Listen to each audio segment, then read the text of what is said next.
Hello दोस्तों, welcome to my YouTube channel teaching with Chandra Prakash. दोस्तों, आज की इस वीडियो में हम क्लास 12th की मैथ के कुछ महत्वपूर्ण क्वेश्चन का डिस्कस करेंगे जो एग्जाम की दृष्टि बहुत ही महत्वपूर्ण है। दोस्तों, ये सारे क्वेश्चन बहुत बार एग्जाम में लॉन्ग में पूछे जा चुके हैं, यानी 8 नंबर में बहुत बार रिपीट हो चुके हैं क्वेश्चन, तो आप इनको एक बार जरूर देख लीजिए। चलिए इनको हम डिस्कस कर लेते हैं। इनका सोल्यूशन भी साथ में है, लेकिन हम आपको कुछ समझाते रहेंगे। देखिए दिया क्या है, समाकलन विधि का उपयोग करते हुए एक ऐसे त्रिभुज एबीसी ज्ञात कीजिए जिसके शीर्ष के निर्देशांक दे रखे। बेटा, जब शीर्ष के निर्देशांक दिए होते हैं तो हम क्या करते हैं, ऐसे एक चतुर्थांश बनाते हैं। चतुर्थांश में वो सारे पॉइंट हम उसमें दर्शा लेते हैं। चतुर्थांश को बनाकर हम क्या करेंगे, उसमें सारे पॉइंटों को दर्शा लेंगे। जैसे यहाँ पर देखो, ए को दर्शाया है, बी को दर्शाया गया और सी को दर्शाया गया। इनको आपस में मिला के क्या करेंगे, एक त्रिभुज बना लेंगे। ये त्रिभुज बन जाएगा तो क्या करेंगे, तीनों रेखाओं के समीकरण निकालेंगे। यानी यहाँ पर रेखा ए बी का समीकरण निकाला गया है, फिर रेखा बी सी का समीकरण निकाला गया है। इसी प्रकार हमने क्या किया है, रेखा ए सी का भी समीकरण निकाल लिया गया है। तो दो बिंदुओं से होकर जाने वाली रेखा का समीकरण y minus Y one Y two minus Y one upon X two minus X one X minus X one होता है। तो आप इससे क्या करेंगे, तीनों रेखाओं के समीकरण को निकाल लेंगे बेटा। उसके बाद देखिए, अब हमें क्या करना है कि इनसे घिरे क्षेत्र का क्षेत्रफल, यानी त्रिभुज ए बी सी का क्षेत्रफल निकालना। तो त्रिभुज ए बी सी का क्षेत्रफल आप कैसे निकालेंगे, देखो मैंने यहाँ से अवशिष्ट क्षेत्रफल निकाल के आपको बताया है कि आप क्या करेंगे। देखो यहाँ पर बेटा दो रेखाओं का क्षेत्रफल निकाल के इस वाली रेखा के क्षेत्रफल को क्या AC के क्षेत्रफल को क्या किया गया है, घटा दिया गया है। यानी 2 से कितना, 2 से 6, 2 से 6। देखिए पहली बेटा इस रेखा का समीकरण AB का निकाला गया, AB रेखा का समीकरण। यहाँ पर देखो, ये जब बेटा ये बन कहाँ रहा है, ये y एक्सिस पे बन रहा है, तो इसका मतलब यहाँ पर आपको ये x एक्सिस पे बन रहा है, तो आपको इसका मान निकालना पड़ेगा। यहाँ पर मान आपको निकालना पड़ेगा y का।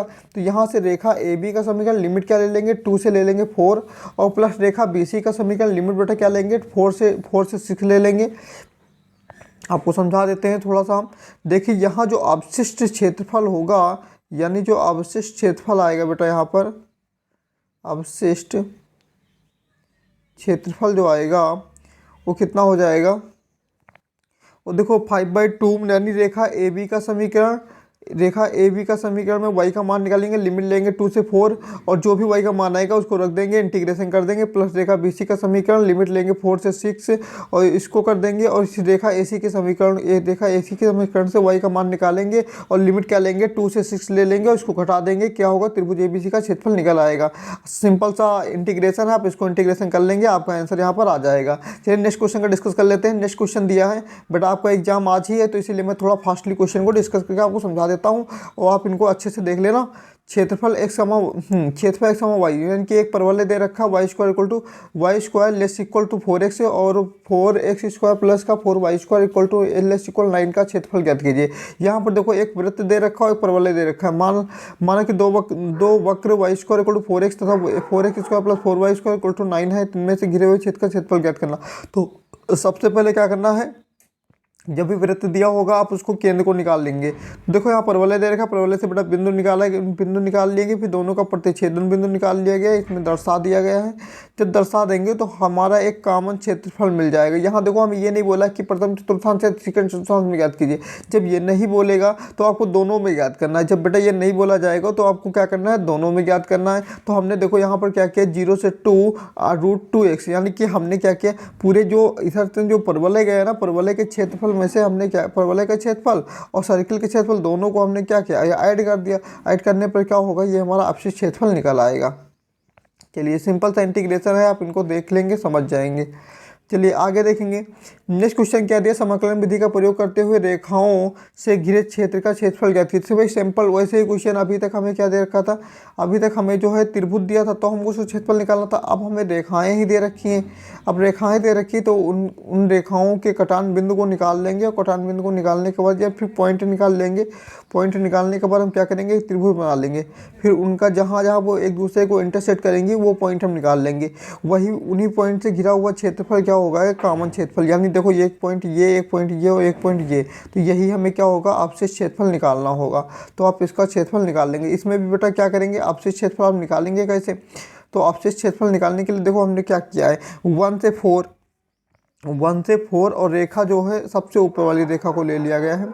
फिर क्या किया गया है, माइनस कर दिया गया है इस रेखा को, यानी 1 से 2 इस रेखा को क्या है माइनस कर दिया गया, फिर इस रेखा को माइनस कर दिया गया है। क्योंकि ये जब क्षेत्रफल निकालेंगे, इससे 1 से 4 निकाला, अगर 1 से 4 निकाला तो इसका मतलब ये इतना क्षेत्रफल निकल रहा है ना, इतना क्षेत्रफल निकला, तो इसका मतलब ये हमें घटाना पड़ेगा ये क्षेत्रफल, और ये हम घटा दें तो हमारा ये क्षेत्रफल निकल आएगा ये वाला, ठीक है ना। तो इसीलिए क्या हुआ, इसको घटा दिया गया है। चलिए इंटीग्रेशन सिंपल सा है, आप उसको देख लेंगे। अगला क्वेश्चन क्या दे रखा है, अगला क्वेश्चन दिया है परवलय y square equal to 4x तथा और एवं रेखा y बराबर mx से घिरे क्षेत्र का क्षेत्रफल ज्ञात कीजिए। तो y बराबर mx बटा ये रेखा दे रखी है और परवलय दे रखा है। तो हमें क्या करना, इंपॉर्टेंट क्वेश्चन है, अच्छे से आप इसको देख लेंगे, एग्जाम में कई बार क्वेश्चन पूछा जा चुका है, इम्पोर्टेंट है यानी। तो इसको देख लेंगे। तो परवलय देखो, परवलय हमें दे रखा है, जो अवशिष्ट क्षेत्रफल बेटा हम इसे यहाँ पर निकालेंगे। तो परवलय के क्षेत्रफल में से क्या करेंगे, रेखा के क्षेत्रफल को हम घटा देंगे, हमारा क्या होगा, अवशिष्ट क्षेत्रफल निकल आएगा। यानी हमको बेटा देखो इसका क्षेत्रफल निकालना है, इस वाले रीजन का। तो हम क्या करेंगे, इस पूरे परवलय के क्षेत्रफल में से इसे वो भी प्रथम चतुर्थांश में ही निकालना है इसको। तो इस पूरे परवलय के क्षेत्रफल में से हम क्या करेंगे, ये वाली रेखा के क्षेत्रफल को क्या करेंगे, घटा देंगे। तो हमारा क्या होगा, अवशिष्ट क्षेत्रफल ये वाला निकल आएगा। क्लियर हो रहा है। तो हमारा क्या होगा, ये जो है अवशिष्ट क्षेत्रफल हमारा बेटा यहाँ पर निकल आएगा। चलिए नेक्स्ट क्वेश्चन का हम डिस्कस करते हैं।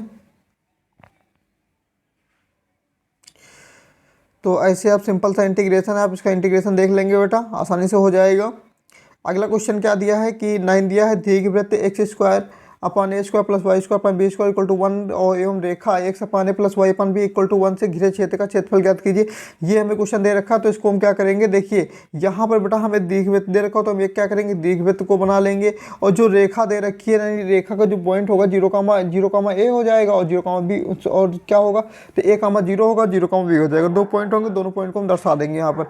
तो दोनों यहीं पर यहाँ से होते हुए क्या होगी, लाइन ये जाएगी, ये जो लाइन खींची गई है ये इसे होकर जाएगी, और हमें ये क्या होगा, कॉमन रीजन हो जाएगा, दोनों के बीच में जो कॉमन क्षेत्रफल मिल जाएगा। इसी का हमें क्या करना है, क्षेत्रफल निकालना है, यानी ये वाला जो पार्ट होगा इसका हमें क्या करना है, क्षेत्रफल निकालना है। तो आप क्या करेंगे, इसमें आप निकालेंगे कैसे, अब भाई क्या करेंगे, जो दीर्घवृत्त का क्षेत्रफल उसके क्षेत्रफल में से रेखा के क्षेत्रफल को क्या करेंगे, घटा देंगे बेटा, वहाँ से आपका अवशिष्ट क्षेत्रफल निकल आएगा। देखिए दीर्घवृत्त के क्षेत्रफल में से हमने क्या किया, रेखा के क्षेत्रफल को घटा दिया है। सिंपल सा इंटीग्रेशन है, इंटीग्रेशन को आप कर लेंगे, आपका आसानी से आंसर आ जाएगा।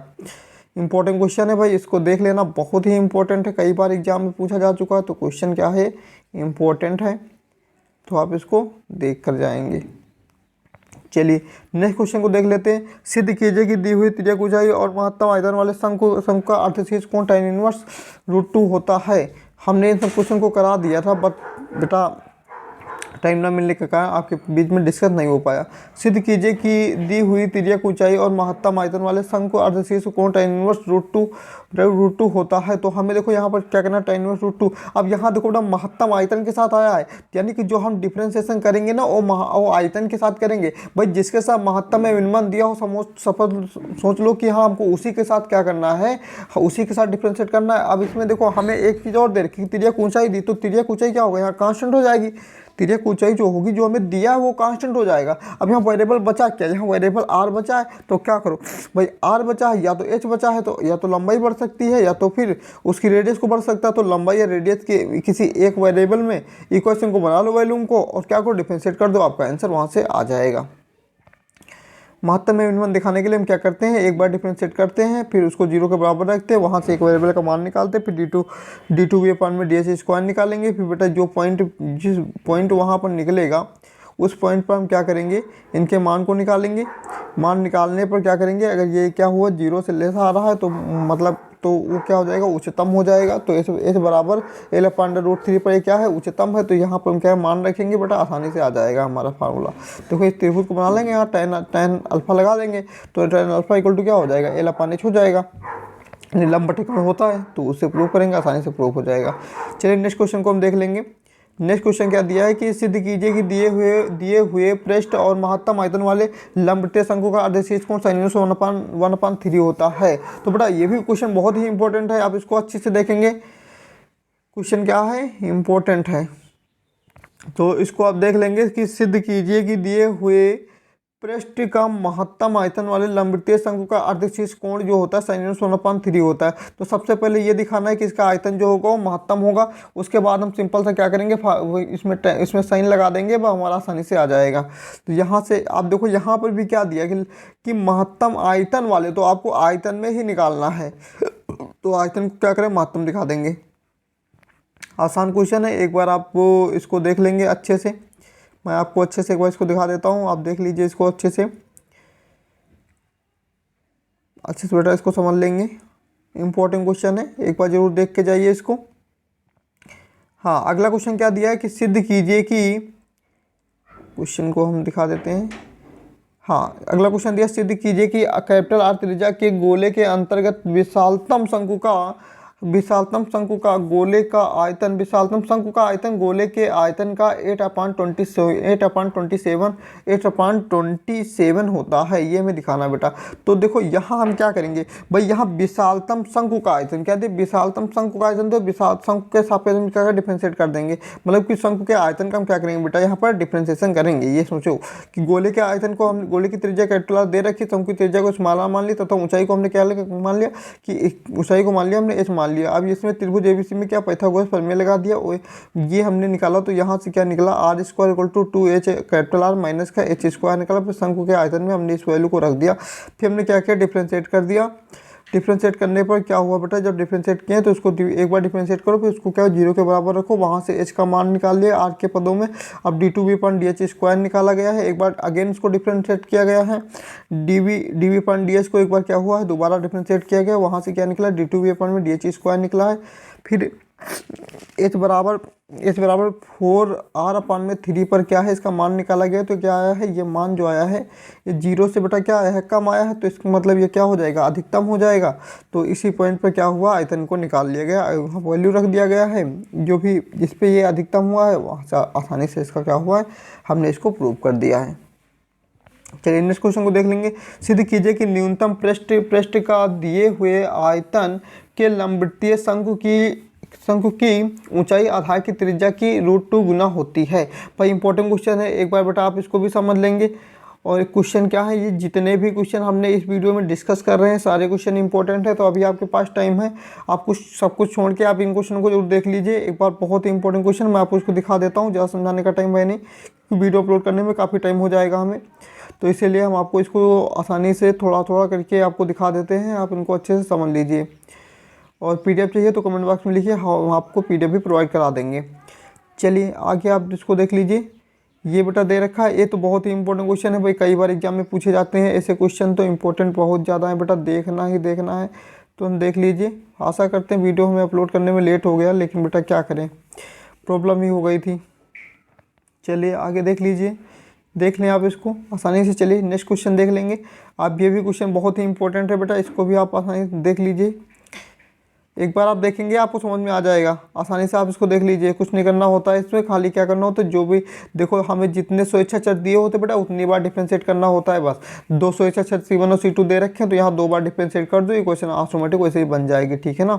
तो दोनों को 2 बार क्या करना, जितने स्वेच्छाचार दिए होंगे उतनी बार डिफरेंशिएट करना होगा। चलिए आगे देख लीजिए।